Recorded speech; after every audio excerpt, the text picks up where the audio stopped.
네, 안녕하세요. 네, 반갑습니다. 방금 소개받은 인천 영종교회에서 교제하고 있는 심지은이라고 합니다. 오늘 아침에 이렇게 다리 건너서 이렇게 왔습니다. 뵙게 되어서 반갑습니다. 의정부 교회는 한번 온 적이 있어요. 기억이 안 나시죠? 다행입니다. 2013년? 12년? 13년 전입니다. 그때 한번 이렇게 2013년 3월에 한번 온 적이 있습니다. 그때 소식지예요. 유물이죠. 이런 것도 갖고 있고 기특하죠. 저는 제가 간 교회의 모든 소식지는 가지고 있습니다. 봤더니 의정부 교회도 2012년 3월에 왔다 갔더라고요. 네, 기억이 있습니다. 진두원 목사님이 계셨고, 조국현 그때는 전도사님이셨죠. 목사님 계셨고, 김태일, 조성만 목사님이 계셨던. 14년 전에 무슨 일이 있었는지 가르쳐 드릴게요. 성도 목표는 서로 사랑하자 했습니다. 2교구 전도 집회, 3교구 전도 집회, 1교구 전도 집회. 그냥 한 달 내에도 전도 집회를 하셨어요. 전도인들 이렇게 돌려가면서 중강당에서 계속 그런 일이 있었습니다. 호원 2동 두산아파트 102동 1802호에서 조모임이 있었네요. 조경옥 자매님 때. 조경옥 자매 계십니까? 감사합니다. 13년간 교회 떠나지 않고 이렇게 지켜주셔서 감사합니다. 호원동 신일 유토빌 아파트 107동 14층 2구에 사셨던 유완용 형제님 댁에서 시위구역 모임을 하셨는데, 유완용 형제님도 계십니까? 감사합니다. 또 출석을 불렀는데 안 계시면 그거같이 마음이 아픈 적이 없는데 이렇게 다 계셔주셔서. 지금도 농선부 있습니까? 농선부 조모임을 가능 1동 677-28번지에서 송경미 자매님 댁에서 하셨네요. 계셔요? 감사합니다. 그런 일이 있었고요. 만나 성경을 그때도 하고 계셨네요. 그때 주일 말씀으로 제가 몰랐는데 엊그저께 조국현 목사님하고 통화한 적이 있었거든요. 의정부 갑니다 그랬더니 그때 시편 136편 감사라는 설교를 하셨어요 그러더라고요. 기억력 좋으시다. 제가 그거 했대요. 그거 주일 말씀 서울 강서교회에서 전도사로 있을 때 잠깐 왔던 겁니다. 그때 이제 현관 안내를 하명택 강병자 자매님께서 이렇게 해주셨습니다. 문효자 집사님 계십니까? 선지영 씨 부부를 전도하셨는데 DVD 말씀 끝까지 보고 구원 얻도록 기도 바랍니다 라고 기도 부탁하셨는데 구원 받으셨나 모르겠어요. 선지영 씨 부부. 문효자 집사님이 계셔요? 조금만 더 하시면 구원 받지 않을까 싶습니다. 그때는 전도인이 4명, 이번에는 전도인이 5명. 그만큼 의정부가 양적으로도 또 질적으로도 많이 성장한 교회인 것 같아서 너무나도 감사가 되었습니다. 저는 이걸 또 가지고 잘 보관하고 있다가 자주 기도는 못 해드리고요. 어쩌다가 보게 되면 기도를 합니다. 그리고 3번째 오게 되는 날 요거 가지고 오겠습니다. 그래서 오늘 소식지에 있으신 분들은 다 그때 계셔야 돼요. 출석을 쭉 부를 테니까 그때도 내가 여기 있었노라고 손 드셨으면 좋겠습니다. 주님이 언제 오실 줄 모르죠? 언제가 오셔서 우리 출석을 부르는 날 내가 이 교회를 지키고 있었노라고 손을 번쩍 드는 그런 다 귀한 지체들로 살아갔으면 좋겠습니다. 기도하고 시작하겠습니다. 주님 감사합니다. 오늘도 우리에게 복된 날을 허락해 주셨습니다. 매일같이 주시는 날들을 통해서 우리를 향한 변함없는 하나님의 마음을 느끼게 도와주시고 우리들도 아버지 하나님 앞에 서는 그날까지 변치 않는 믿음의 마음으로 교회를 섬기고 하나님을 섬기며 살아갈 수 있게 주님 도와주시옵소서. 주를 위해 살아가고자 하는 귀한 마음을 다 가지고 있습니다. 하지만 그러한 마음을 흔들어 놓고 방해하는 많은 것들이 존재합니다.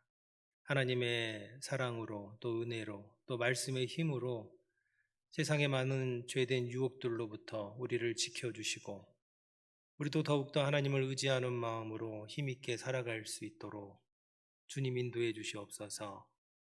말씀에 순종할 줄 아는 그리스도인이 될 수 있도록 도와주시고 말씀의 힘에 의지해서 변화된 삶을 이루어가는 삶을 살아갈 수 있도록 도와주시어서 하나님 아버지 앞에 서는 그날 예수 그리스도를 많이도 닮아 있는 나의 모습을 가질 수 있도록 주님 도와주시옵소서. 무엇보다 이 교회 지체로서 힘있게 또 든든하게 살아갈 수 있도록 하나님 인도해 주시어서 함께 교회를 시키고 교회를 세우고 또 함께 복음을 전하는 귀한 지체의 삶을 살아갈 수 있도록 주님 도와주시옵소서. 주일 이렇게 귀한 형제 자매님들 다 모아주셨습니다. 이 자리에 머리 숙인 모든 분들 하나님 축복해 주시고 또 오늘 말씀이 마음에 깊이 새겨져서 하나님을 이해하고 또 삶을 살아가는 데 도전이 되며 또 삶을 살아가는 데 순종으로 이어질 수 있도록 주님 인도해 주시옵소서. 여러 가지 사정으로 함께하지 못한 사랑하는 지체들 어느 곳에 계시던지 합당한 은혜로 살펴주시고 또 이 순간 이 자리를 사모하고 그리워하는 마음도 허락해 주시옵소서. 고마우신 예수님 이름으로 감사하며 기도드렸습니다. 아멘. 오늘 시작 말씀은 호세아서입니다. 호세아서 10장을 찾겠습니다. 호세아서 10장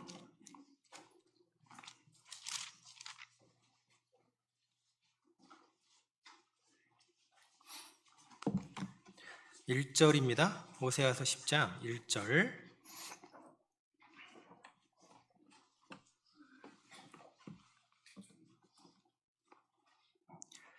(1절부터) 3절까지를 같이 읽어보겠습니다.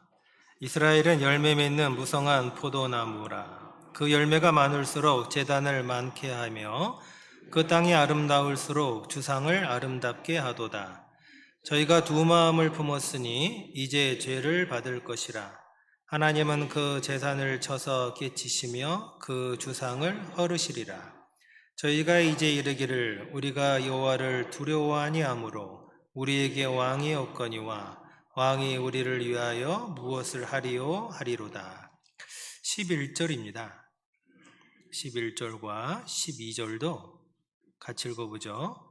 에브라임은 마치 길들이 남소 같아서 곡식받기를 좋아하나 내가 그 아름다운 목에 멍에를 메우고 그 위에 사람을 태우리니 유다가 밭을 갈고 야곱이 흙덩이를 깨트리리라. 너희가 자기를 위하여 을을 심고 긍휼을 거두라. 지금이 곧 여호와를 찾을 때니 너희 묵은 땅을 기경하라. 마침내 여호와께서 임하사 을을 비처럼 너희에게 내리시리라. 솔로몬 사후에 이스라엘이 분열된 지 약 150년 후에 북이스라엘의 선지자로 부름을 받은 사람이 방금 읽었던 호세아 선지자였습니다. 호세아 선지자는 북왕국의 13대 왕 여로보암 2세 때부터 마지막 왕 19대 왕 호세아, 공교롭게도 이름이 같아요. 약 한 60년 정도를 선지자로 활약했던 분이시죠. 여러분, 세상적으로 볼 때 13대 왕이었던 여로보암 2세는 굉장히 영민한 군주였어요. 그 시대에 이스라엘의 산업은 발전했고 국가는 부강했죠. 그런데 어느 시대나 어느 민족을 망라하고 물질적인 번영은 항상 결국에는 정신적인 타락과 더 나아가서는 영적인 타락으로 이어진다는 것이 공통적인 현상이었는데 이때 북이스라엘도 예외는 아니었습니다. 이스라엘이 남북으로 갈라진 후에 전무후무한 번영의 시대를 구가했던 이 시대에 여로보암 2세 때 경제적인 부흥은 백성들에게 많은 물질적인 풍요를 이렇게 주었지만 영적으로는 오히려 심각한 늪에 빠지는 현상이 일어났던 겁니다. 방금 읽으셨던 1절을 다시 한번 보시면 이스라엘은 열매 맺는 무성한 포도나무라. 그 열매가 많을수록 재상을 많게 하며 그 땅이 아름다울수록 주상을 아름답게 하도다. 여러분, 여기서 무성한 포도나무라는 것이 좋은 뜻이 아닙니다. 히브리어 원문에는 자기를 위하여라는 수식어가 있다 그래요. 그러니까 북이스라엘은 이때는 자기를 위하여 열매를 무성하게 맺는 포도나무였다라는 뜻이에요. 그러니까 하나님 중심의 삶이 아니라 자기 중심의 번영의 시대를 누렸던 때다라는 뜻이겠죠? 그리고 여기서 무성한이라는 히브리어는 바카크라는 단어를 쓰고 있는데 이게 속이 비어있다, 공허하다라는 의미를 담고 있어요.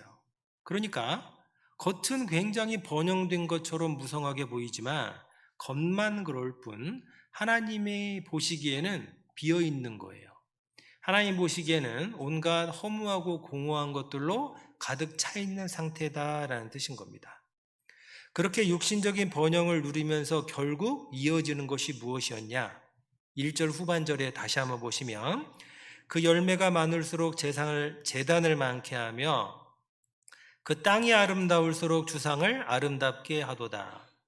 그러한 풍요로움으로 이들은 하나님을 섬긴 게 아니라 우상을 많게 했죠. 제단을 만들었습니다. 우상의 숫자를 늘리고 우상을 아름답게 하는 시대가 바로 이때였어요. 이때 하나님은 호세아를 통해서 이 죄를 빨리 회개하라고 회개를 촉구하고 있는 겁니다. 그렇지 않으면 11절입니다. 에브라임은 마치 길들이 남소 같아서 곡식받기를 좋아하나 내가 그 아름다운 목에 멍에를 메우고 그 위에 사람을 태우리니 유다가 밭을 갈고 야곱이 흙덩이를 깨트리리라. 여기서 에브라임은 북이스라엘의 애칭이죠. 원래 이 에브라임은 잘 길들이 남소 같아서 곡식받기를 좋아하고 풍성한 수확과 함께 기뻐하는 가축이었는데 이제는 그 위에 멍에를 지우고 사람을 태우고 밭을 갈게 하고 흙덩이를 깨트리고 하는 힘겨운 삶을 살게 되는 하나님의 징계를 경험하게 될 것이다 라고 호세아는 이렇게 애끓린 심정으로 호소하고 있었던 겁니다. 자, 그러면서 이렇게 경고하고 있죠. 12절에 저희가 자기를 위하여 의를 심고 긍휼을 거두라. 지금이 곧 여호와를 찾을 때니 너희 묵은 땅을 기경하라. 마침내 여호와께서 임하사 의를 빛처럼 너희에게 내리시리라. 그러면서 등장하는 명령과 같은 말이 묵은 땅을 기경하라 였습니다. 오늘 말씀의 제목이기도 해요.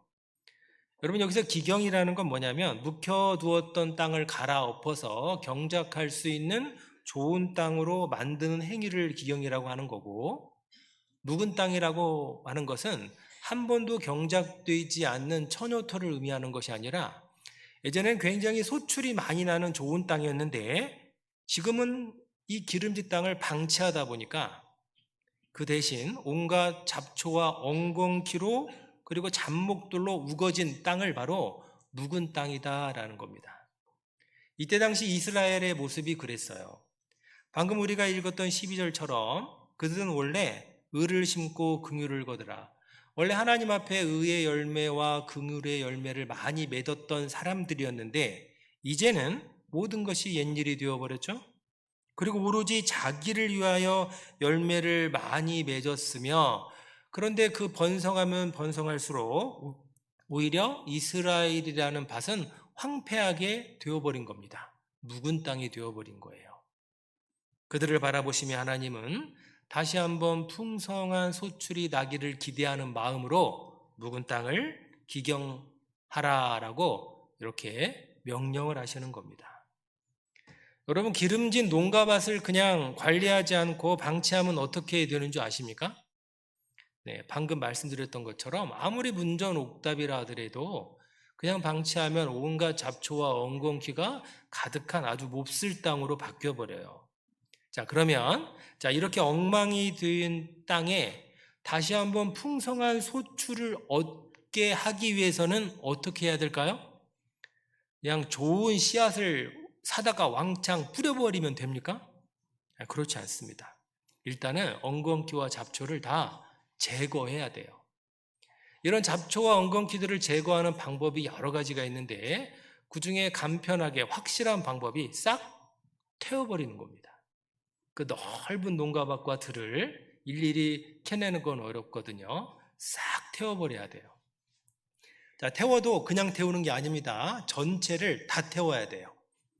자, 다 태웠습니다. 그러면 이제 씨를 뿌리면 됩니까? 안 돼요. 왜냐하면 위에 있는 잡초들은 사라졌을지라도 아래 그들의 뿌리가 여전히 자리하고 있기 때문에 그렇습니다. 그래서 땅을 다 갈아 엎어야 돼요. 자, 땅을 다 갈아 엎었습니다. 그러면 씨를 뿌려도 됩니까? 그것도 안 돼요. 자, 뒤집힌 땅에서 잡초와 엉겅퀴의 뿌리가 다시 뿌리 내리지 않도록 다 걷어내야 돼요. 홈이나 곡괭이 이런 농기구를 이용해서 뿌리를 다 걷어내야 되고 뒤집힌 그 땅에서 단단한 흙이 있으면 다 두들겨서 깨야 됩니다. 그리고 씨를 심을 수 있도록 부드러운 땅으로 만들어서 밭 모양을 예쁘게 만들어야 돼요. 그제야 비로소 씨를 뿌릴 수 있는 겁니다.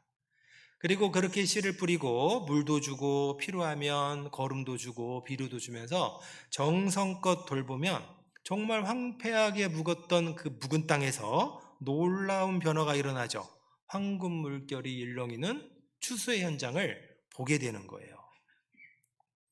제가 지금까지 말했던 이 과정은 6시 내 고향을 보면서 말씀드리는 게 아니에요. 저는 시골에 살아가지고 평생 이 일을 했습니다.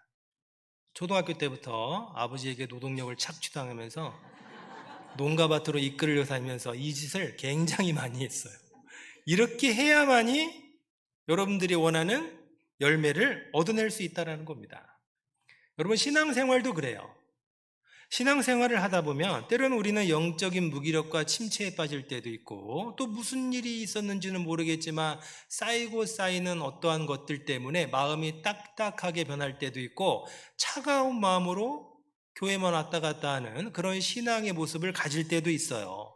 묵은 땅이 되어가는 거죠. 그러면 신앙이 무감각해집니다. 오늘 말씀이 아무리 전해져도 그 무감각해진 마음에는 그 말씀을 자기에게 적용이 잘 못 시켜요. 기도도 잘 되지 않을 겁니다. 마음 깊이 우러나왔던 그 간절한 기도가 나에게 언제 있었던가 라는 옛 추억이 되어버리죠. 형제 자매님들의 충고가 그렇게 영향력이 있지 않아요. 그냥 한 귀로 들었다 한 귀로 흘려버리죠. 그리고 심지어 교회에 무슨 일이 있었는지 보이지도 않습니다. 교회가 무엇이 지금 고민을 하고 있는지, 무엇이 기쁘고 무엇이 슬픈지, 교회에서 어떤 일이 벌어지고 있는지 보이지가 않아요. 오직 자기 형편만 보일 뿐이죠. 이게 마음이 묵은 땅이 되어가고 있는 증거예요. 여러분, 그렇게 딱딱하게 굳어버린 마음의 땅에는 어떠한 말씀의 씨앗을 뿌려도 제대로 자라지 않습니다.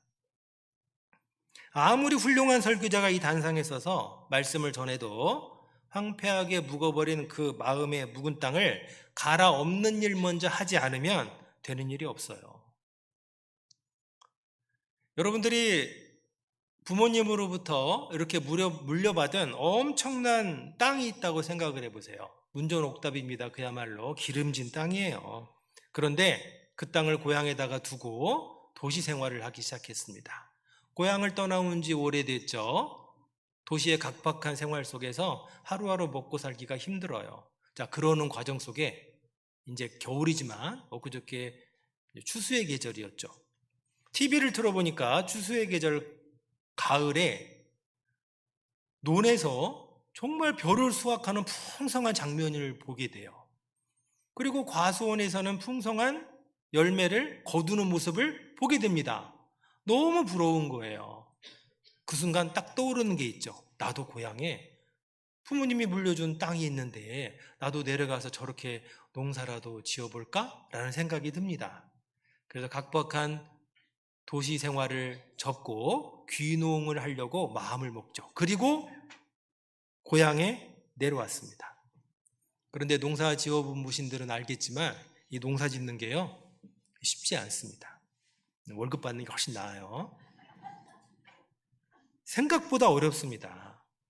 제가 말씀드렸던 잡초와 엉겅퀴를 태워버리고 땅을 갈아엎고 돌을 골라내고 흙덩이를 깨트리고 다시 농경지를 구획을 정리해서 또 씨를 뿌리고 관리를 하고, 여러분 이런 일들이 생각보다 정말 만만치 않습니다. 어떤 사명감 같은 게 있어야 돼요. 너무 힘들어요. 그러니까 일은 하기 싫고, 하지만 본건이 있어서 풍성한 소출은 얻고 싶고, 그래서 생각을 바꿨습니다. 이 상태에서 그냥 씨를 한번 뿌려보자. 그래서 좋은 씨를 사다가 왕창 싹 뿌렸습니다. 묵은 땅에다가 씨를 던진 거예요. 곡식이 날까요? 제가 해봤는데 나요. 저도 귀찮아서 뿌렸습니다, 일단은. 자, 나긴 나는데 그렇게 뿌려진 씨앗은 자라서 탐스러운 열매를 맺지는 못합니다. 그냥 운 좋게 볼품없는 열매를 몇 개 얻었을 뿐, 여러분들이 처음에 생각했던 풍성한 소출은 절대 나오지 않는다라는 거예요. 여러분, 신앙도 똑같습니다. 딱딱하게 차가워진 묵은 땅과 같은 마음으로 신앙생활을 한다고 해서 하나님의 은혜를 전혀 못 받는 것은 결코 아니에요. 이렇게 주일날 나오면 말씀 듣고 뜨끔할 때도 있고요. 또 오늘 찬송도 참 아름다웠잖아요. 저는 찬송 들으면 마음에 감동도 되기도 합니다. 하지만 그것은 묵은 땅 여기저기에다가 뿌려놓은 씨앗과도 같아요. 잠시의 은혜만 경험할 뿐 결코 하나님께서 원하시고 여러분들조차도 원하시는 풍성한 신앙의 열매의 소출은 절대 아니라는 겁니다. 그래서 중요한 것은 씨를 뿌리는 게 아니에요. 무성하게 자라서 땅의 지력을 계속 빨아먹고 있는 잡초와 엉겅퀴를 다 새카맣게 태워버린 일부터 해야 됩니다. 그리고 이걸 다 갈아엎어야 돼요. 여러분, 갈아엎을 때는 힘세고 성실한 소를 한 마리 빌리는 거예요. 거기다가 날이 잘 선 쟁기를 지워서 쟁기로 파내야 돼요. 쟁기질을 할 때 보면 땅 거중만 파는 게 아니죠. 땅 속살이 다 드러나도록 싹 파내야 돼요. 요즘은 쟁기질을 안 하죠. 요즘은 트랙터라는 기계가 다 해버려서 쟁기질하는 거를 이 젊은 세대들, 청년들도 잘 모르더라고요. 제가 우리 자매한테 엊그저께도 물어봤어요. 여보, 쟁기질 하는 거 봤어? 네, 쟁기질 안 돼. 그래가지고 쟁기질 어떻게 해? 그랬더니 막 이렇게 하더라고요.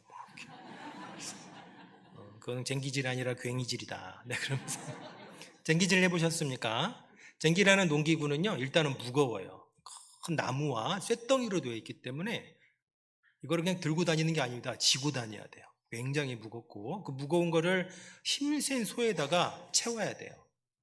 그리고 예수님도 쟁기질에 대해서 말씀을 하셨죠. 쟁기를 잡고 뒤를 돌아보는 자는 합당치 않다. 그리고 앞으로 정확하게 직진을 하셔야 돼요. 그런데 그 소를 뭘로 다루는 줄 아십니까? 그 무거운 쟁기를 한 손으로 잡고 소는 줄 하나로 다스려야 돼요. 그래서 이게 만만치 않습니다. 그래서 시골에는 쟁기질 하는 사람이 따로 있어요. 아무나 하는 게 아닙니다. 근데 아무리 힘들어도 땅은 갈아엎어져야만 해요. 소가 힘차게 나갈 때 마치 땅은 뒤에서 쳐다보면 파도가 일어나듯이 뒤집힙니다. 그걸 쳐다보고 있으면요, 이 속이 다 시원해요. 뒤집히거든요. 여러분, 신앙생활도 그래요. 신앙생활을 그렇게 하지 않고 여러분 가끔씩 듣는 말씀에 자극받아서는 내 삶을 변화시키지 못한다는 뜻이에요. 당장 필요한 말씀으로 은혜를 받으며 살아갈 뿐 내 마음의 묵은 땅을 갈아엎지 못하니 항상 신앙은 변화가 없는 제자리일 뿐이라는 겁니다. 성경에 읽어보면 말씀이 얼마나 중요한지 여러 가지 비유로 가르쳐 주는데, 말씀은 썩지 않는 씨다, 생명력이 있다라는 걸 가르쳐 주죠. 그리고 말씀은 성령의 검이다라고 가르쳐 주죠. 내가 살아가는데 나를 지켜주는 무기가 되는 게 말씀이라는 뜻이에요. 그리고 말씀을 음식으로 표현합니다. 내가 신앙의 성장을 하는데 절대적인 역할을 하는 게 말씀이라는 뜻이고, 또 말씀을 거울로도 표현합니다. 나를 비춰보고 성찰하는 도구로의 역할로 가르쳐주고 있죠. 여러분, 이런 걸 살펴보면 정말 우리 그리스도인들은 나를 진정으로 변화시킬 수 있는 것은 말씀뿐이라는 것을 알게 되는 겁니다. 여러분, 말씀이 나를 변화시키지 못하면 그 누구도 나를 바꿔내지 못합니다. 말씀은 나를 바꿔요. 자, 그런데 그런 말씀의 표현 중에 이러한 표현도 있습니다. 호세아서 10장은 잡으시고요. 예레미야서 한번 찾아보겠습니다. 앞성경 예레미야 23장을 보시죠.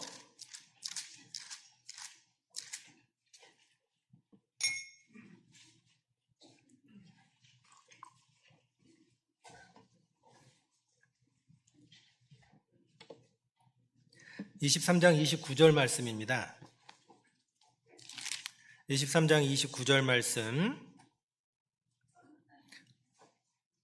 예레미야서 23장 29절 같이 읽어보죠. 나 여호와가 말하노라, 내 말이 불같지 아니하냐, 반석을 쳐서 부스러뜨리는 방망이 같지 아니하냐. 말씀이 여러분 불 같다라는 건 뭐냐면 나를 연단하고 불순물을 다 태워버리는 역할을 한다는 뜻이고, 말씀이 방망이 같지 아니하냐, 방망이 같다라는 것은 단단하고 굳어진 나의 마음을 부서뜨리는, 그래서 부드럽게 만들어주는 역할을 하는 게 말씀이라는 거예요. 한번 여쭤보죠. 여러분들은 정말 말씀을 들을 때 불같이 들어본 적 있으십니까? 좀 전에 말씀드렸던 것처럼 묵은 땅에 가득 찬 잡초와 엉겅퀴를 싹 태워버렸던 그 불처럼 내 마음과 내 생각에 가지고 있었던 그 잘못된 것들을 싹 태워버리는 불같은 말씀을 경험해 본 적이 있으세요? 정말 말씀을 들을 때 말씀이 방망이 같습니까? 나의 딱딱한 마음을 두들겨 깨우고 깨트려버리고 나의 잘못된 생각을 부서뜨리는 방망이와 같은 말씀의 힘을 정말 느끼면서 들어보신 적이 있으세요? 여러분, 한 번쯤 보셨을 법한 한때 세계 헤비급 챔피언이었던 마이클 타이슨이 있습니다. 지금도 존재하고 계시죠. 그분을 이렇게 보면은 헤비급 선수치고는 몸이 체구가 좀 작아요. 다부지죠. 그런데 그 몸에서 뿜어나오는 그 엄청난 힘 한 방에 상대편 그 엄청난 더 큰 거구들이 푹푹 이렇게 나가 떨어지는 경우를 많이 보거든요. 여러분, 말씀의 힘을 그렇게 받아본 적이 있냐고요. 그런 말씀의 큰 힘에 내가 굴복되어 온 적은 있습니까? 혹시 여러분 말씀을 들을 때 마치 말씀이 잽을 치듯이 톡톡톡 나를 안마해 주듯이 주물주물 그렇게만 말씀을 듣지 않습니까? 그러다가 말씀 중간에 강력한 한 방의 말씀이 들어오면 쓱 패해버리죠. 그러면서 생각나는 게 있어요. 최자매가 생각나고 김영재가 생각나요. 이건 그 사람들이 들어야 될 말씀. 여러분, 오히려 말씀이 불처럼 다가오고 나에게 말씀이 방망이처럼 다가오면 본능처럼 피합니다. 싫어해요. 심지어 어떤 분들은 기분 나빠합니다. 목사님이 나들으라고 한 소리라고. 맞습니다. 말씀은 나들으라고 하는 소리예요. 누구 들으라고 하는 소리인데요. 네. 그렇게 말씀을 들으니까, 그런 식으로 말씀을 들으니까 단단한 마음 하나 부서뜨리지 못하는 겁니다. 잘못된 생각 하나 태우질 못하는 거예요. 거기에다가 씨를 뿌린들 무슨 소출이 있겠습니까? 여러분, 잘 생각해 보세요. 2025년도 다 지나갔습니다. 30일밖에 안 남았죠. 여러분, 한 해 동안 여러분들이 말씀을 듣는 빈도를 따져보면 1시간 반짜리 이런 주일 설교를 52번을 들어요. 그죠? 저는 20번 듣는데요. 예. 그분은 나머지를 빠지신 거예요. 다 들으면 52번을 듣죠. 수요 말씀까지 합치면 104번을 들어요. 여러분, 어디 그것만 듣습니까? 여러분 생활 집회, 특별 집회 또 들으시죠? 그리고 여러분들이 좋아하는 서피, 홍피, 최피 찾아서 유튜브에서 또 들으시죠? 시간 없다고 쪼개서 조각 말씀으로 또 들으시죠? 그것도 없다고 5분 말씀 듣고 1분 말씀 듣고 요즘은 쇼츠가 엄청나게 나오죠. 쇼츠로 들으시죠? 여러분, 이것들 다 종합해보면 제가 보기에는 한 150회 이상을 여러분들 말씀을 듣는 것 같아요. 1년에. 그러면 2, 3일에 한 번씩 듣는 거예요. 1시간 반짜리 설교를. 구원받은 지가 10년이십니까? 그러면 1500편 말씀을 들으신 거예요. 어마어마하게 들으셨죠?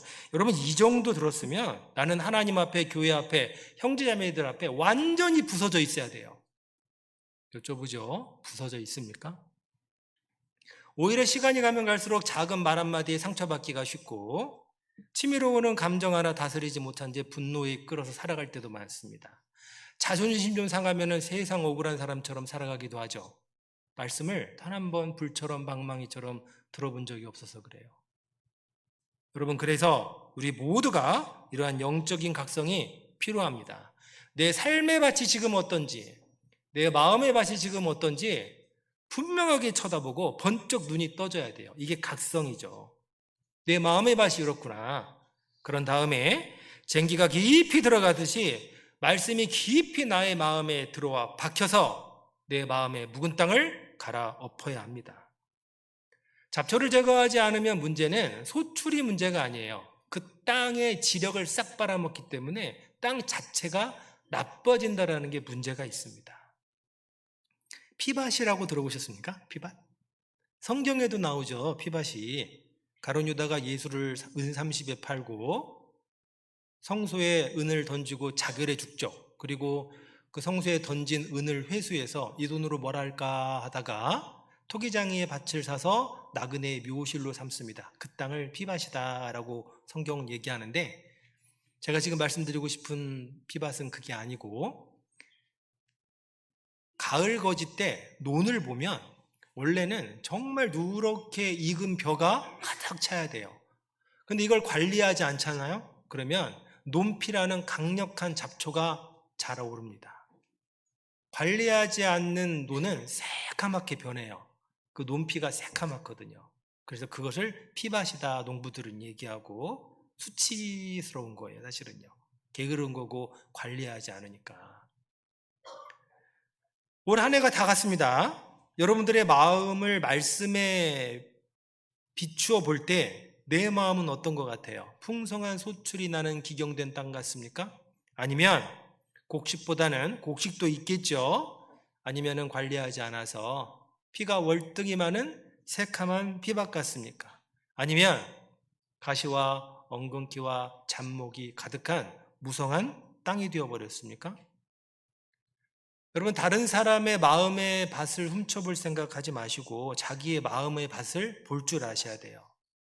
내 마음이 하나님 앞에 뭉전옥답인지 아니면 묵은 땅이 되어버린 것은 아닌지. 자, 호세아서 3장을 한번 찾아볼게요. 호세아서 3장입니다.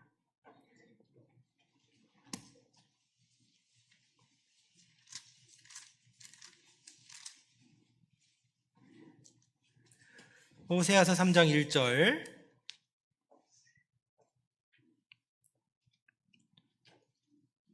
1절부터 3절까지입니다. 3절까지 같이 한번 읽어보겠습니다. 여호와께서 내게 이르시되 이스라엘 자손이 다른 신을 섬기고 건포도 떡을 즐길지라도 여호와가 저희를 사랑하나니 너는 또 가서 타인에게 연애를 받아 음부된 그 여인을 사랑하라 하시기로 내가 은 15개와 보리 한 호멜 반으로 나를 위하여 저를 사고 저희에게 이르기를 너는 많은 날 동안 나와 함께 지내고 행음하지 말며 다른 사람을 좇지 말라.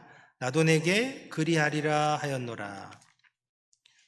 호세아서를 읽어보시면 특히 1장부터 3장까지에는 아주 비극적으로 느껴지는 호세아의 가정 이야기가 아주 드라마틱하게 이렇게 전개되어져 있습니다. 그것을 통해서 하나님은 이 아주 타락한 이스라엘 백성들이라 할지라도 하나님이 그들을 여전히 얼마나 사랑하시는지를 보여주고 있는 거죠. 그래서 호세아서를 다 읽고 나면 다시 한번 깨닫는 게 있어요. 아, 하나님은 사랑이시구나. 음란한 여인을 사랑했던, 연란한 여인 고멜이라는 여인을 사랑했던 호세아. 그런데 남편의 사랑을 배반하고 이 고멜이라는 여인은 다른 남자를 따라서 떠나버립니다. 하나님은 다시 한번 호세아에게 얘기하죠. 그녀를 데려와라. 호세아는 진실한 마음으로 우리가 읽었던 것처럼 그녀를 다시 찾아갑니다. 그리고 데리고 와서 다시 아름다운 사랑이 이어지는 거예요. 자신의 사랑을 다시 한번 고백했습니다. 하나님께서는 이처럼 비극적으로 보이는 호세아 선지자의 결혼 생활을 통해서 끊임없이 죄를 향해 치닫고 있는 이스라엘 백성이라 할지라도 끊임없이 사랑하는 하나님의 마음을 보여주고 있습니다. 그래서 오늘 시간 되시거들랑 집에 가서 1장부터 3장까지는 한번 꼭 읽어보세요. 그러면 느껴지는 게 있어요. 아, 하나님이 나도 이처럼 사랑하시겠구나. 오죽하면 호세아서를 구약의 요한복음이다 그렇게 이야기하시겠습니까? 자, 그런데 문제는 지금 우리 그리스도인들은 이러한 하나님의 변치 않는 사랑에 너무 익숙해져 있다라는 게 문제예요. 마치 하나님은 내가 어떠한 죄라도 용서할 수밖에 없다라는 사랑이라는 교리의 창살에 갇히셔서 우리가 죄를 지어도 어떻게 하지 못하고 그냥 마음 아파하시면서 눈물만 흘리는 분으로 생각할 수도 있다라는 겁니다. 그런데 그렇지 않습니다. 여러분, 구원받기 전에는 하나님이 내가 죄를 지면 이놈 하시다가 구원받은 후에 내가 죄를 지면 허허 이 녀석이 그럴 것 같습니까? 절대 그렇지 않습니다. 구원받을 때나 받기 전이나 구원받은 후나 하나님은 여전히 내 죄에 대하여 분노하세요. 하지만 사랑으로 참으시고 인내로 기다리시죠.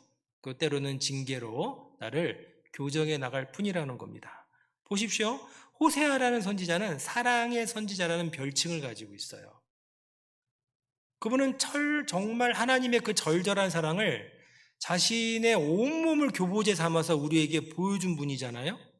사랑을 보여준 분이 아주 명백하게 우리에게 죄에 대한 심판을 경고하고 있는 겁니다. 다시 우리가 찾았던 호세아서 10장을 가보겠습니다. 10장 2절.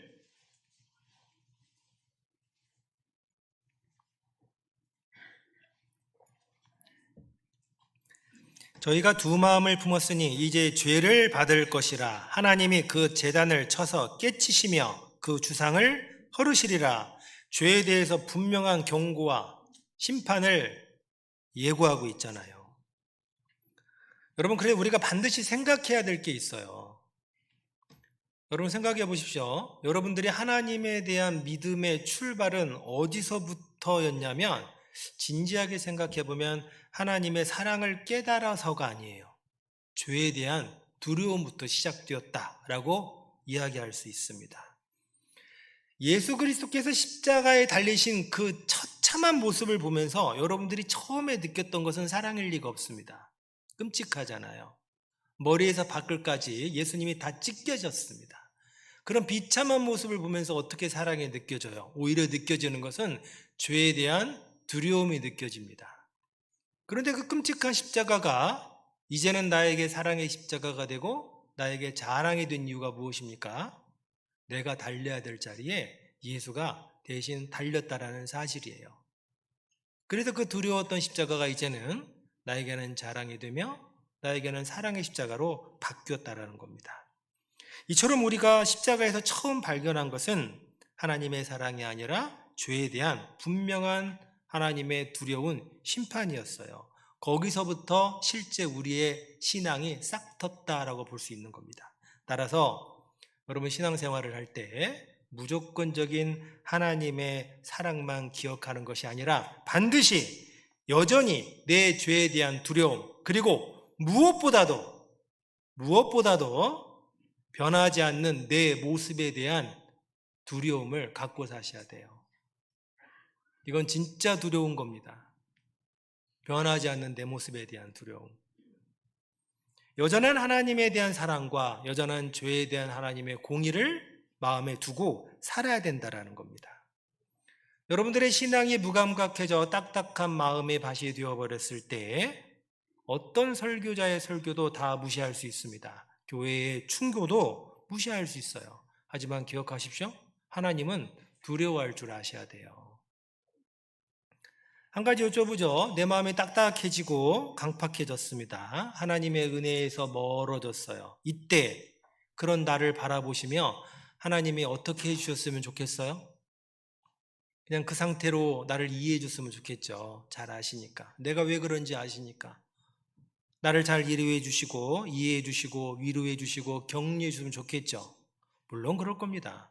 물론 하나님의 은혜와 위로와 격려가 있을 거예요. 하지만 그것만으로는 안 됩니다. 그것만 바라서는 안 돼요. 만약에 그랬다면 너희 묵은 땅을 기경하라 라고 했겠습니까? 갈아엎을 줄도 알아야 돼요. 나의 그 마음을 갈아엎을 줄도 알아야 돼요.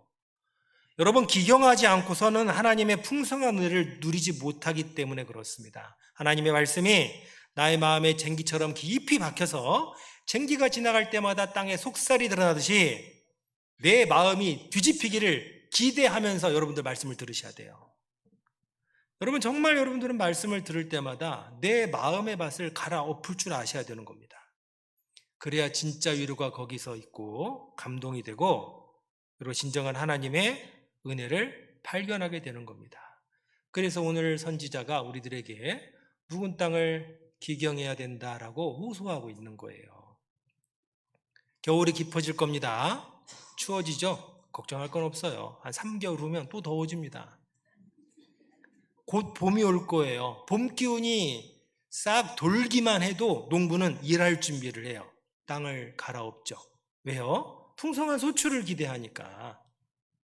그런데 봄 기운이 아무리 오고 여름이 가고 가을이 가도 그냥 움직이지 않으면 그 땅은 묵은 땅이 되는 겁니다. 잡초와 엉겅퀴만 가득해요. 여러분, 주님 오신다는 기운이 많이 감지되고 있죠. 우리들이 모이면 자주 나오는 간증 중에 하나가 바로 주님 곧 오실 것 같다고, 내가 정말 마지막 때를 살아가고 있다고 생각된다라는 것을 여러분들은 간증을 해요. 주님이 오실 것 같은 기운이 많이 감지가 되고 있는데, 그러면 언제 내 밭은 갈아엎으실 작정이십니까? 매일같이 새로운 하루하루를 하나님께서 허락하신 이유는 묵은 나의 마음 땅을 갈아엎어서 변화되기를 소망하는 하나님의 마음이 아니겠어요? 자, 그렇다면 묵은 땅을 기경하기 위해서는 어떻게 해야 될까? 12절을 보겠습니다. 12절 다시 한번. 너희가 자기를 위하여 의를 심고 긍휼을 거두라. 보십시오. 지금이 곧 여호와를 찾을 때니 너희 묵은 땅을 기경하라. 묵은 땅을 기경하기 위해서는 지금이 곧 여호와를 찾을 때니, 성경은 가르쳐주죠. 하나님을 찾아야 된다라고 가르쳐주고 있습니다. 여러분, 무슨 말이냐면 사람들은 생각보다 단순해요. 사람들은 기쁨 없이는 살아갈 수 없고 자기의 기쁜 것들을 찾기 위해서 헤매입니다. 물론 우리 그리스도인들은 여러분들의 기쁨을 주로 하나님에서 찾으려고 많이 애쓸 거예요. 그리고 하나님께서 주시는 기쁨을 통해서 우리는 오늘도 살아가고 있죠. 그런데 만약에 그리스도인들이 하나님으로부터 오는 기쁨을 잃어버리면 어떻게 될까요? 물론 기쁨 없이 살 수 없으니까 다른 것으로부터 기쁨을 채우기 위해서 찾아다닐 거예요. 하지만 이미 하나님 사랑을 경험했고 그 사랑이 여러분들 영혼에 깊숙이 박혀진 그리스도인이라면 절대로 다른 것에서 대체할 만한 기쁨을 만나지는 못하는 겁니다. 이건 법칙이에요. 마치 바닷물로 갈증을 해소할 수 없듯이 오히려 세상의 즐거움은 나의 마음을 더 공고하게 만들고 더 불안하게 만들고 심지어 징계에 대한 두려움을 갖고 살아가게 만듭니다. 무엇으로써도 하나님의 사랑을 대신할 수 없기 때문에 그래요. 이건 아주 중요한 겁니다. 사랑에 빠져보신 적 있으십니까? 뜬금없는 질문에.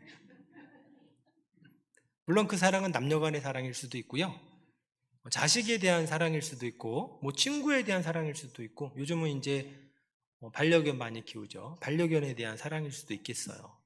자, 어쨌든 내가 깊이 사랑했던 그 사랑의 대상이 어느 날 사라지면 어떻게 될까요? 깊이 사랑했던 사랑의 대상이 사라지면 그 자리는 무엇으로써도 잘 메워지지가 사실은 않습니다. 공간이 굉장히 커요. 깊이 사랑하는 사람을 만나게 되면 많은 것들이 변하죠. 일단은 내 머릿속은 온통 사랑하는 사람 생각뿐이에요. 그리고 밥도 안 먹고 싶습니다. 그녀를 빨리 만나고 싶어요. 시간은 왜 이렇게 더디 가는지 일이 손에 잡히지도 않습니다. 빨리 사랑하는 그녀를 만나고 싶을 뿐이죠. 다른 즐거운 일들이 즐거운 일이 아니에요. 그녀를 만나는 게 가장 즐거운 일입니다. 전혀 공감을 못하는 얼굴이에요. 그래요. 낭만이 없군요. 제가 우리 집사람을 만났을 때 그랬어요. 아침 해가 떠도 그녀를 위해 뜨는 것 같았고 밤에 별이 빛나도 그녀를 위해 반짝이는 것 같았습니다. 그런데 그렇게 깊이 사랑했던 사랑이 어느 날 딱 사라지잖아요? 어떤 일이 벌어지는지 아십니까? 똑같은 일이 벌어져요. 딱 떠나는 순간 내 마음과 내 머릿속에는 온통 그녀 생각뿐입니다. 밥 먹고 싶은 생각도 안 들죠. 식욕이 사라져요. 시간은 왜 이렇게 더디게 가는지, 시간이 가는 건지 멈춘 건지 모르겠어요. 즐거운 일들 전혀 흥미가 생기지 않습니다. 아침에 해가 왜 뜨지? 저녁에는 달이 왜 뜰까? 그녀도 없는데, 이런 생각이 들어요. 그렇게 사랑 잃어버린 자식을 보면서, 그렇게 괴로워하는 자식을 보면서 부모님이 참다 못해서 한마디 하죠. 뭐라 그래요? 고만해 이놈아, 세상 끝났냐? 그러잖아요. 세상 끝났냐? 그렇습니다. 여러분, 사랑을 잃어버리면 마치 그 느낌이 세상이 끝난 느낌이에요. 사랑하는 사람을 잃어버린 그 빈 공간이 얼마나 컸으면 그 빈 공간을 세상의 끝으로 인식을 할까? 소원이 있다면 그녀 없는 세상에서 오래 사는 것보다 빨리 눈을 감고 싶습니다. 라는 게 마음이에요. 여러분, 한 사람에 대한 사랑이 이렇게 뼈에 박히고 살에 박혀도 못 잊는데, 그 사랑이 사람이 아니라 하나님에 대한 사랑이며, 하나님에 대한 사랑이 뼈와 살이 박힌 게 아니라 내 영혼에 깊숙이 새겨져 있다면 결코 그 하나님의 빈자리를 다른 것으로서 절대 채울 수가 없는 겁니다. 이게 그리스도인이에요. 이게. 여러분들이 지금까지 살아오면서 하나님의 사랑을 대체할 만한 뭔가를 만나본 적이 있습니까?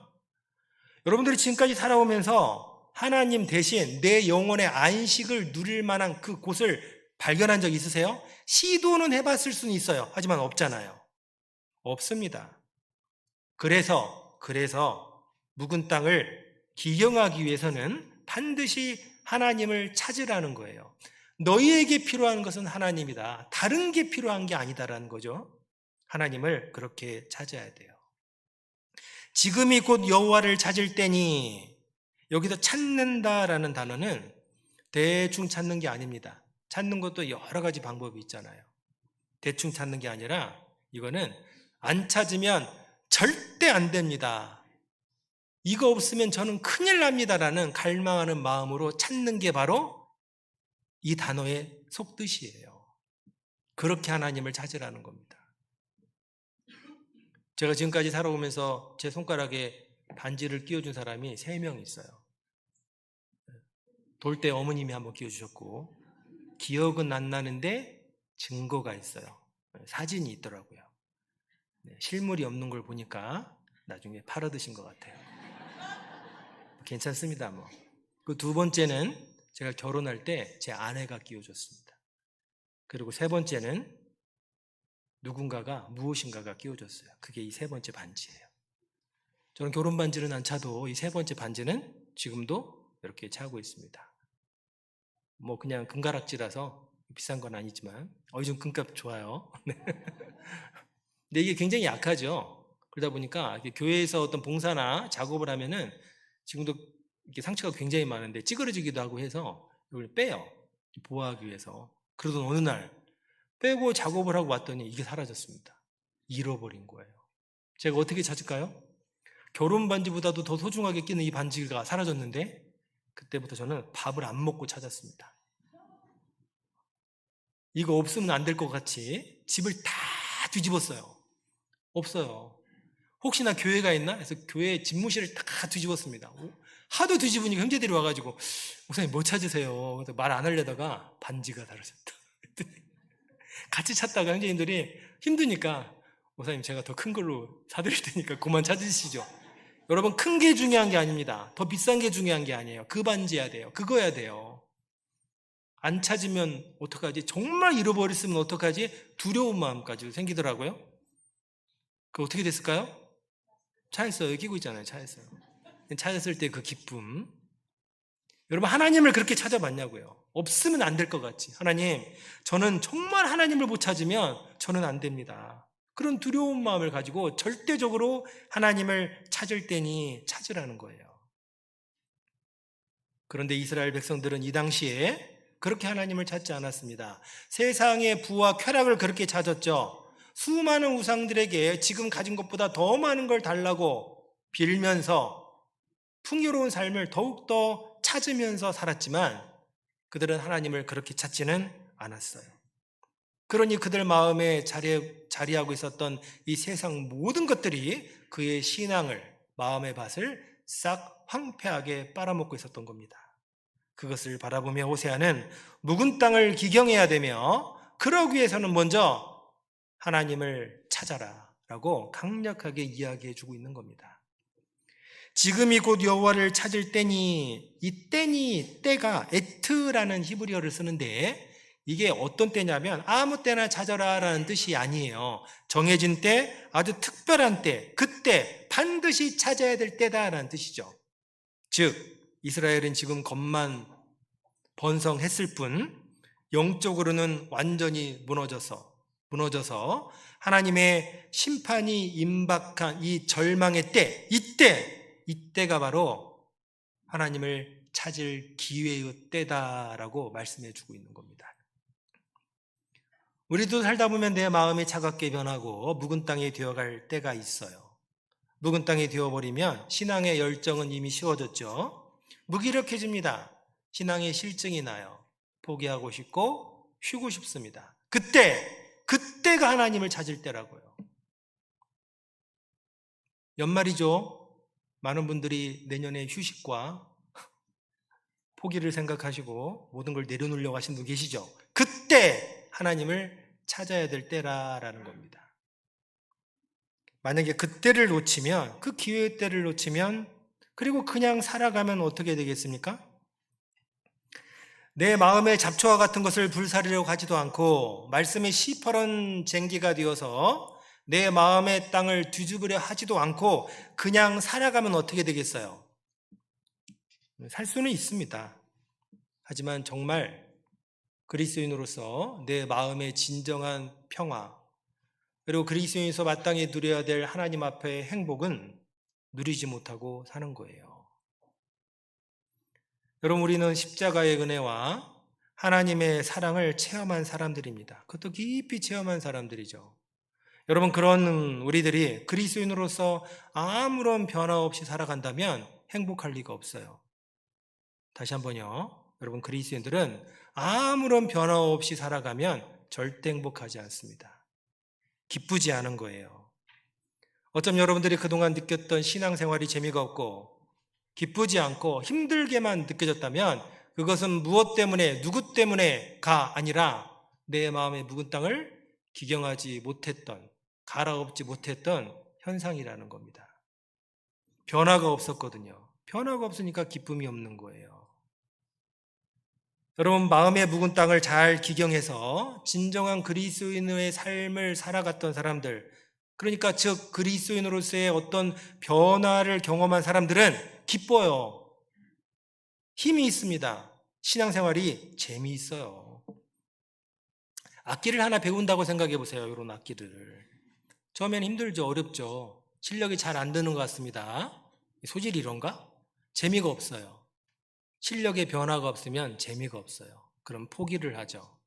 하지만 그 순간을 이기고 꾸준히 연습해서 실력에 변화가 생기면 악기가 훨씬 더 즐겁죠. 재미있죠. 신앙도 그렇습니다. 신앙생활 즐겁고 싶습니까? 내 삶에 변화를 가지셔야 돼요. 그래야 즐거운 겁니다. 실제로. 지금까지 지내온 건 하나님의 크신 은혜라고 고백하고 그게 확실하다면, 그리고 앞으로도 내가 그렇게 살아가고 싶다면 무엇보다 하나님을 지금 찾아 내 마음의 묵은 땅을 기경해야 합니다. 잠언 보겠습니다. 잠언 17장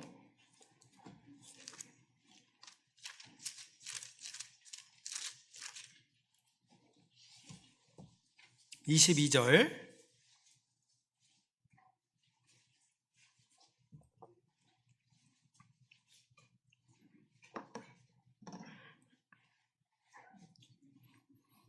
잠언 17장 22절 같이 읽겠습니다. 마음의 즐거움은 양약이라도 심령의 근심은 뼈로 마르게 하느니라. 자, 망가진 몸을 고치는 게 더 어려울까요? 망가진 마음을 고치는 게 더 어려울까요? 물론 망가진 마음을 고치는 게 더 어렵죠. 그렇습니다. 자, 손목이 망가졌습니다. 망가진 손목을 향해서 명령을 해요. 움직여라. 그러면 못 움직이죠. 자, 마음이 망가졌어요. 망가진 마음을 향해서 움직여라. 명령을 하면 못 움직이는 게 아니라 안 움직여요. 망가진 손목은 인대가 끊어졌기 때문에 움직이고 싶은 마음은 있거든요.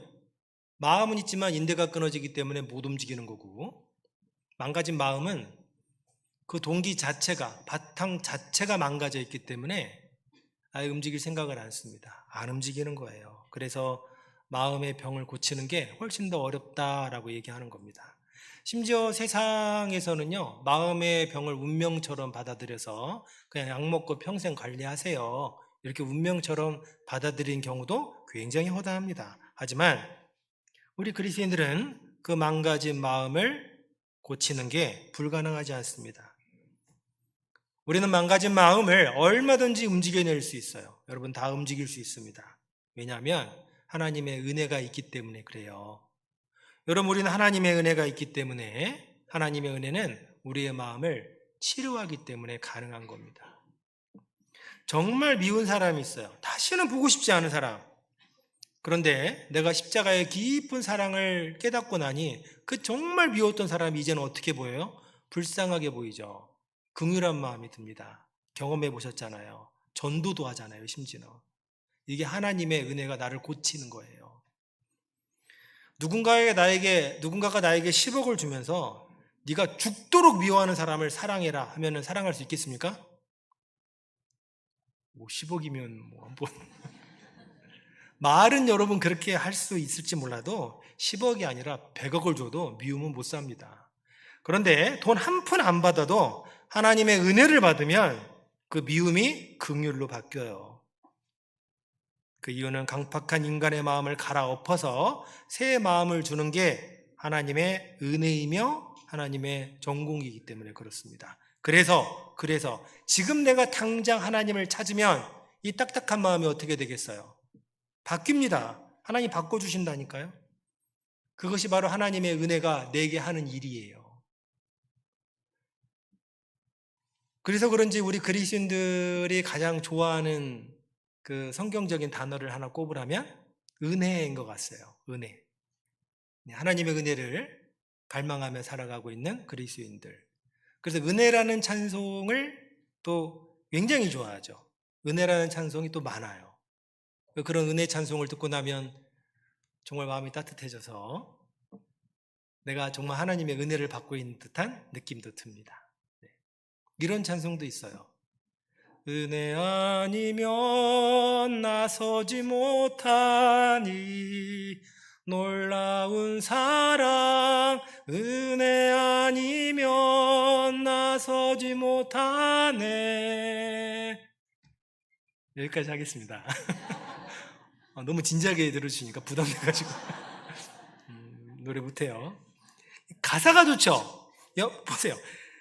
은혜 아니면 나 서지 못한다. 살아갈 수 없다라는 거예요. 은혜 아니면 나 살아가지 못한다. 그리고 이 은혜 찬송의 끝에 가사는 오직 은혜로 나 살리라, 주 은혜로 나 살아가리라.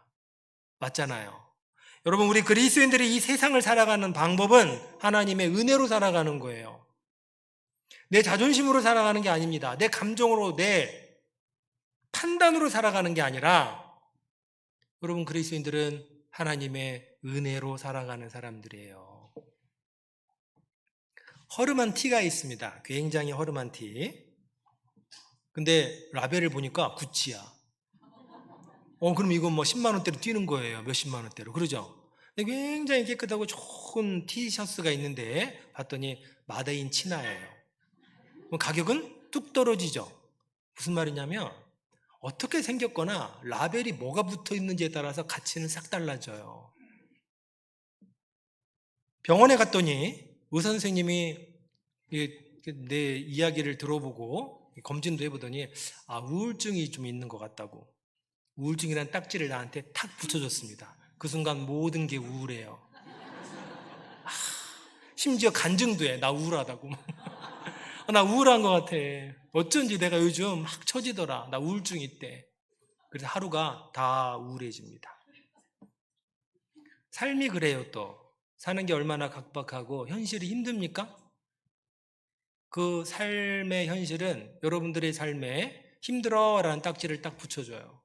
그럼 하루 종일 힘들어요. 아침에 일어나는 것도 힘들고, 이불은 왜 이렇게 무거운지 걷어내는 것도 힘들고, 밥 먹는 것도 힘들고, 일하는 것도 힘들고, 행동도 힘들고, 그러다 보니 모처럼 만나는 것도 힘들고, 모처럼 만나서 간증할 때 간증이 다 힘들어요. 힘들다라는 라벨이 나를 그렇게 만들어요.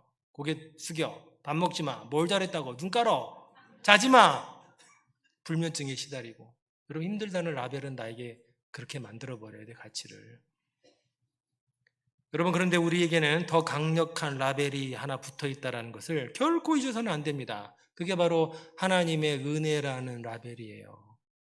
아무리 뭐가 붙어 있어도 그 위에 우리는 은혜라는 라벨을 덧대야 하는 겁니다. 마트에 가셔서 장을 보실 때 시간에 따라서 가격이 달라지는 거 아시죠?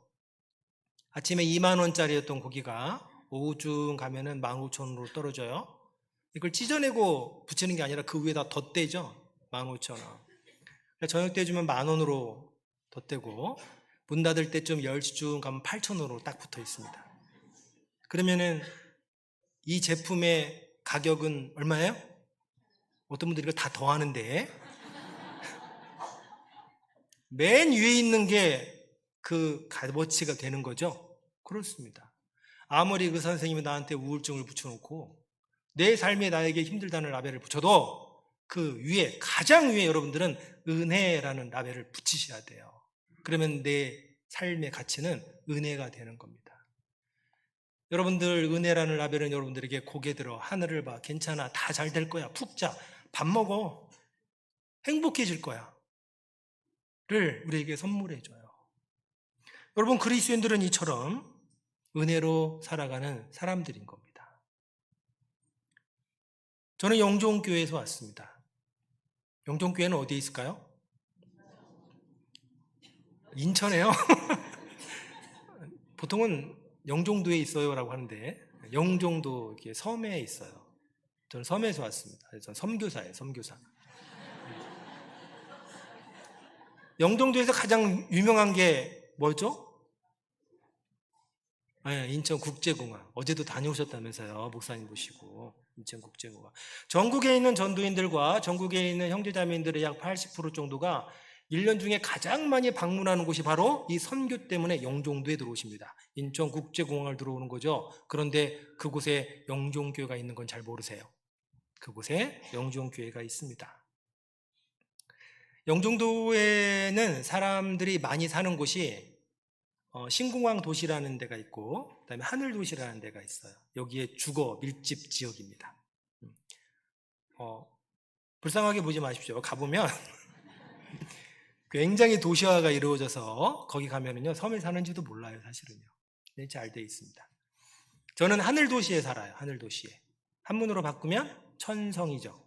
여러분들은 지금 천성에서 내려온 사람을 지금 보고 있는 거예요. 나중에 하늘에 가면은 사람들이 저렇게 아름답겠구나라는 것을 이렇게 실물로 보시면 되겠습니다. 네. 자, 근데 천성을 품고 있는 영종도지만 저희 영종교회는 좀 아픔이 좀 많더라고요. 제가 작년에 부임해서 갔는데 아까도 형제님들하고 잠깐 교제했는데 좀 민망하지만 그냥 쓱 한번, 뭐냐면은 10년째 되는 교회입니다. 오래됐죠. 신생교회가 아니에요. 10년 된 교회인데 제가 4번째 전도인이에요. 제가 보통은 2명인데 이제 그 정도 들으시면 될 것 같아요. 그 정도로 이제 아픔도 많고 상처도 많은 교회라는 뜻이겠죠. 자, 그런데 작년에 제가 이렇게 가보니까 뭐 그런 것만 아니었습니다. 정말 주를 위해 살고자 하는 많은 형제님들이 계셨고, 주로 이제는 구원받은 지 한 4, 5년 차 되는 형제님, 자매님들을 주축으로 교회를 힘있게 세워가고 있는 교회예요. 그래서 잘 살고 있습니다. 문제는 이제 장소가 너무 협소해요. 교회 바닥 평수가 40평. 아파트 40평 사시는 분 계시죠? 42평 사시면 내가 영종도 교회보다 큰 데 사는구나 라고 생각하시면 돼요. 40평 정도. 그 대강당에 보면은 5명이 앉을 수 있는 장의자가 14개가 있습니다. 여기 앞에 요만큼. 네. 저희는 그래서 맨 뒤에서 여기까지 오는데 딱 4걸음이면 되고, 아주 뭐 현장감이 있습니다. 바로 여기 다 앉아 있어요. 아주 밀착되게 교제를 하고 있고요. 성인 그래도 많이 늘었습니다. 물론 의정부교회 한 교구보다는 작지만 성인이 지금은 주일에 평균 한 75명 정도 모이고 있고, 아이들은 좀 많습니다. 아이들 한 30명 이상. 젊은 지역이에요, 굉장히. 네. 그러다 보니까 이제 교회당이 너무 협소해서 이렇게 조금만 움직이면 커피 막 다 떨어져요. 그래서 앉으면 움직이지 마. 그래요. 끝날 때까지. 아무도 움직이지 마. 가만히 있어야 됩니다. 이렇게. 네.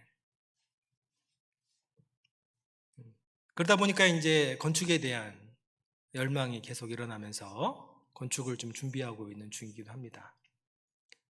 영종도가 일자리가 많다 보니까 인구가 유입이 굉장히 많이 돼요. 13만 명이 넘어갔습니다. 굉장히 큰 지역이에요. 그래서 전도 자원도 굉장히 많고요. 형제 자매님들도 이렇게 이사 오시는 분들도 제법 많아서 많은 분들이 더 빨리 늘어날 것 같다는 생각이 들어요. 인천국제공항이 있다고 그랬죠. 그러다 보니까 외국인들도 많이 이렇게 찾아옵니다. 몽골인, 베트남인들, 러시아 사람들, 영어권에 사는 사람들 많이 찾아와요. 그래서 인천 영종교회 담임 목사 하려면 5개국어 정도는 이렇게 진짜 그게 해줘야 돼요. 저는 2개국어밖에 못해서 한국말 거짓말 2개 하는데 그래도 괜찮습니다. 왜 그러냐면 저희 교회는 몽골어 통역하는 분 계시고, 베트남어 통역하는 분 계시고, 러시아어 통역하는 분 계시고, 영어 선생님들은 굉장히 많아요. 그래서 작은 교회인데 인적 자원이 좋죠. 네, 그분들이 있어서 좀 이렇게 불편하지는 않습니다. 1층이 집무실 겸 주방 겸 식당인데 한 30석 정도밖에 되지 않아요. 드르륵 열면 끝입니다. 여기 이렇게. 거기에서 돌아가면서 이렇게 식사도 이렇게 하고 있고요. 그러다 보니까 이제 건축에 대한 열망으로 이렇게 힘있게 건축을 시작하고 있습니다. 토지까지 포함해서 약 한 47억 정도 이렇게 생각해서 하려고 하는데, 형제님들이 너무나 젊다 보니까, 제가 나이가 많아요. 거기 가면 다 젊습니다. 다들 그냥 깡다구가 좋아가지고, 정제된 표현으로는 믿음이 좋아가지고 우선 얼마든지 할 수 있습니다 합시다 막 그러고 있거든요. 그래서 지금 힘있게 시작하고 있습니다. 내년이나 내후년 초반이면 다 지어질 것 같고요. 그렇습니다. 기억해 주시고 인천국제공항 왔다 갔다 할 때 기도 한 번씩 해주시면 좋을 것 같아요. 특히 먼저 되시고 이렇게 부흥을 이루었던 큰 형님 같은 우리 인천 의정부교회가 저희 교회를 위해서 힘있게 기도해 주시면 많은 힘이 날 것 같습니다. 기도해 주실 거죠? 그런 의미에서 황산화 물질이 풍부하고 눈 건강에 좋은 블루베리 레몬청과 뇌 건강에 좋은 호두강정을 절찬리에 판매하고 있으니 많은 주문해 주시면 조금 도움이 되겠습니다. 자, 그런데 영종에 사시는 분들은 또 한 가지 은혜가 있어요. 뭐냐면, 특히 영종교회만 느끼는 것들인데 뭐냐면, 여러분 영종도에 들어오시려면 3가지 방법이 있습니다. 영종대교를 건너오시든지 인천대교를 건너오시든지, 여러분들은 영종대교를 건너오실 거예요. 그리고 이제 올해 말에 개통되는 제3영육교를 건너오시든지. 통행료가 있어요. 싸지는 않습니다. 인천대교는 왕복이 11,000원이에요. 영종대교는 상부도로 3,400원, 왕복이면 6,800원 되겠죠. 그래서 여러분들이 딱 차를 몰고 톨게이트를 딱 통과하면 하이패스 단말기에서 3,400원이 결제되었습니다 라는 소리를 들으실 거예요. 그런데 영종 주민들은 무료예요. 그래서 저희가 딱 통과할 때는 하이패스 단말기에서 뭐라고 하는 줄 아십니까? 영원히 결제되었습니다 라고 그래요. 듣기 좋은 소리죠? 오늘도 들었습니다. 자, 그런데 어느 날 그 단말기 소리가 저한테는 이렇게 들려요. 영원히 결제되었습니다. 네. 그날 얼마나 감동이 되었는지 몰라요. 네. 내 죄가 하나님 앞에 십자가를 통해 영원히 결제되었습니다라는 소리로 들리는 겁니다. 그런 동일한 은혜를 느끼고 싶으시거들랑 이사 오시면 돼요. 여러분, 그렇습니다. 여러분, 우리 그리스도인들은 다른 거 없어요. 정말 내 영혼이, 내 죄가 하나님 앞에 다 결제되었다라는 그 은혜 하나만 딱 붙잡고 살아도 이 세상을 얼마든지 이기며 살아갈 수 있는 능력이 되는 거예요. 그래서 그리스도인들은 하나님의 은혜로 살아가는 사람들이라는 겁니다. 하나님의 은혜를 진짜 마음에 깊이 품은 사람들은 약해지지 않아요. 악해지지도 않습니다. 나만 생각하지 않아요. 다른 사람을 생각하고 교회를 위해서 기도합니다. 묵은 땅에 되어가지 않아요. 더욱더 부드러운 밭이 되어갑니다. 여러분들이 지금까지 살아왔던 모든 시간들이, 내가 누려왔던 모든 것들이 하나님의 은혜임을 분명하게 고백할 수 있다면 얼마든지 힘들고 어려운 상황, 어떤 상황을 만난다 하더라도 여러분들은 이길 수 있습니다. 왜냐하면 은혜는 우리를 살아가게 하는 능력이 되니까 그래요. 남북전쟁 당시에 아주 게으른 병사가 있었는데 보초를 잘못 써서 조는 바람에 적이 침투할 뻔해서 큰 손실이 일어날 뻔했습니다. 다행히도 잘 막아냈죠. 군사회부에 처분이 되었어요.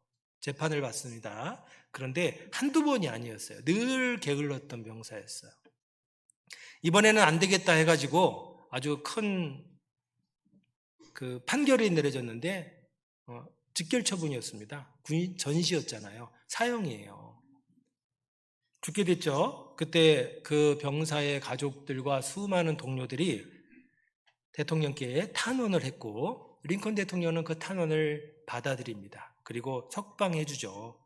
아주 큰 은혜를 받은 거예요. 죽을 뻔했는데 다시 한번 전장으로 돌아가 군인으로서의 복무에 책임을 다하라 하고 전장으로 돌려보냈어요. 그 엄청나게 큰 은혜를 받았던 그 병사 어떻게 됐을까요? 또 졸았을까요? 아닙니다.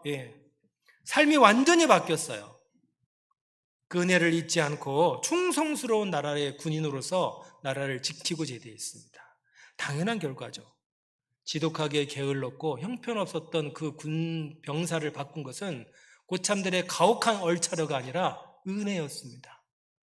여러분, 은혜는 사람을 이렇게 바꿔요. 은혜는 사람을 바꿔내고 변화시키는 능력이 있다는 거예요.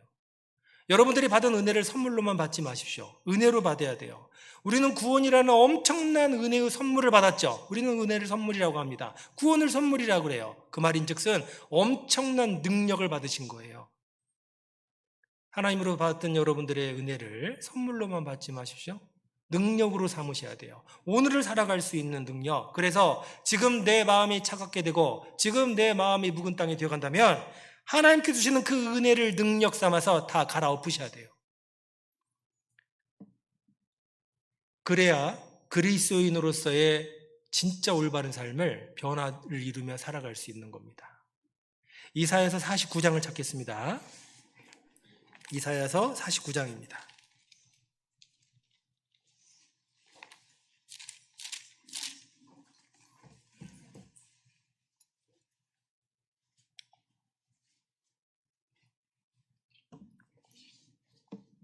15절, 이사야서 49장 15절만 같이 읽어보겠습니다. 여인이 어찌 그 젖먹는 자식을 잊겠으며 자기 태에서 난 아들을 긍휼히 여기지 않겠느냐. 그들은 혹시 잊을지라도 나는 너를 잊지 아니할 것이라. 16절, 내가 너를 내 손바닥에 새겼고. 여러분, 때론 우리들이 살아가다 보면서 신앙의 잘못된 길을 걸을 때도 있습니다. 어떤 일로 인해서 마음이 딱딱하게 변할 때도 있지요. 과거라는 함정에 빠져서 억울함과 갈등으로 허우적거리며 살아갈 때도 있는 겁니다. 세상 즐거움에 빠져서 천방되며 살아갈 때도 있어요. 하지만 그렇다고 언제까지 우리가 그렇게 살아야 합니까? 하나님, 이렇게 무거워져가는 제 마음의 묵은 땅을 정말 고쳐주세요 라고 진심으로 하나님을 찾으면 내가 너를 잊지 아니할 것이다 라는 여전히 나를 기다리고 있는 하나님을 우리는 만나게 되는 겁니다. 말씀을 들을 때마다 뜨끔거리면서 끝내지 마시고 결단해 보십시오. 오늘 나는 내 마음의 묵은 땅을 갈아엎어야겠다. 여러분들의 마음의 묵은 땅을 갈아엎으면서 그 결단으로 지금 여러분들이 느끼고 있는 육신의 편안함이 사라질 수도 있습니다. 여러분들이 가지고 있었던 뭔가가 잃어버릴 수도 있어요. 그러나 그 상실은 되찾은 하나님보다 끌 수 없다라는 믿음을 가지셔야 돼요. 그러면 용기 낼 수 있습니다. 실천할 수 있어요. 잃어버린 세상의 즐거움은 회복된 신앙의 즐거움보다 절대 클 리가 없는 거예요. 하나님은 당신을 찾지 않는 사람들에게는 그래도 가까이 계시겠지라고 생각하는 것보다 훨씬 더 멀리 계세요. 하지만 하나님은 하나님을 간절히 찾는 사람들에게는 생각하는 것보다 훨씬 더 가까이 계십니다. 그래서 지금이 여호와를 찾을 때니 그 가까이 계신 하나님을 지금 찾으셔야 돼요. 혹시 한때 하나님의 사랑과 은혜 가운데 있었으나 지금은 나의 마음이 묵은 땅이 되어버렸습니까? 괜찮습니다. 하나님은 내 마음이 문저 녹답일 때만 기뻐하시는 것이 아니라 여전히 묵은 땅일 때에도 나를 사랑하시는 마음은 변함이 없으세요. 그것을 보여주기 위해서 황폐하게 변해버린 이스라엘을 향해서 호세아서라는 호세아의 그 힘든 가정생활을 본으로 보여주셨잖아요. 내가 너를 절대 잊지 않을 거라는 우리에게도 오늘 보여주신 겁니다. 여러분, 그런 것처럼 우리가 수십 번 주님을 떠나도 주님의 마음은 항상 주님의 마음에 바로 새겨져 있습니다. 내가 너를 내 손바닥에 새겼고, 딱딱한 마음이 되어서 말씀이 새겨지지도 않고 하나님이 새겨지지도 않는 우리들의 마음을 보면서도 하나님은 여전히 내가 너를 내 손바닥에 새겼고 내가 너를 잊지 아니할 것이라는 그 약속을 오늘도 유효하게 지키면서 우리를 기다리고 계세요. 그러니 지금이 곧 여호와를 찾을 때다라고 성경은 호소하고 있는 겁니다. 그럴 때 진짜 여러분들의 마음의 묵은 땅을 기경해낼 수 있는 겁니다. 어떤 사람이 포부가 컸어요. 내가 세상을 바꿔버리라. 쉽지 않죠? 바꿨습니다. 이게 안 되는구나. 내가 이 나라를 바꿔버리라. 쉽습니까? 이것도 쉽지 않습니다. 몇 해 지나서 바꿨어요. 나라는 안 된다면 내가 우리 동네라도 바꿔버리라. 동네 바꾸는 것도 쉽지 않죠. 그래서 더 바꿨어요. 내가 내 가정을 바꿔버리라. 이것도 쉽지 않죠. 가족 4명이 외식하기도 힘들잖아요. 서로 먹는 게 달라가지고 뭘 바꿔요? 그때 깨달은 게 있습니다. 나이 많이 먹고 내가 바꿀 수 있는 것은 결국 나뿐이구나. 나를 바꿔버리라. 그렇습니다. 내가 바뀌면 가정이 바뀌고 가정이 바뀌면 동네가 바뀌고 그런 바뀐 동네가 많으면 나라가 바뀔 거예요. 그리고 세상도 바뀔 수 있습니다. 결국 내가 변해야 세상이 변하는 거예요. 교회도 그렇습니다. 교회가 이것이 문제다 저것이 문제다 그럴 것이 아니라 내가 먼저 바뀌어야 돼요. 내가 내 마음의 묵은 땅을 갈아엎어서 변할 때 내가 교회잖아요. 교회는 바뀌어요. 아름답게 기경된 땅으로 바뀌게 됩니다.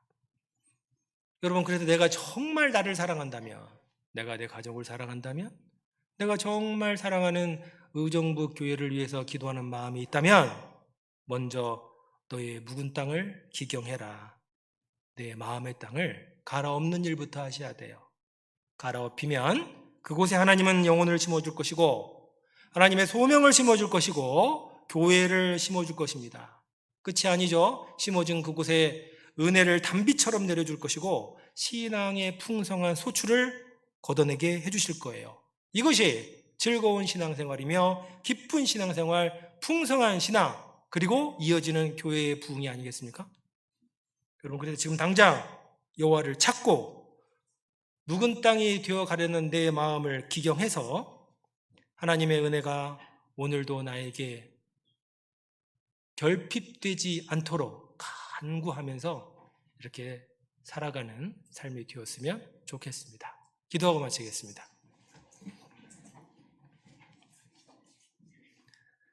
하나님 감사합니다.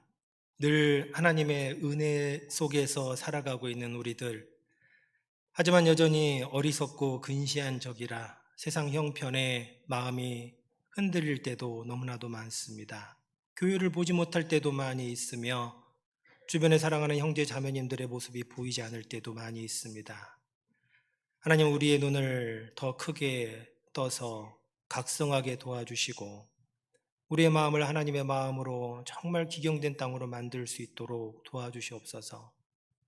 그래서 그곳에 하나님의 은혜를 더욱더 많이 받아서 나의 신앙을 하나님 보시기에 풍성한 신앙으로 가꿔낼 수 있도록, 그리고 그 좋은 마음들이 모여서 교회의 부흥을 이뤄낼 수 있도록 하나님 도와주시옵소서.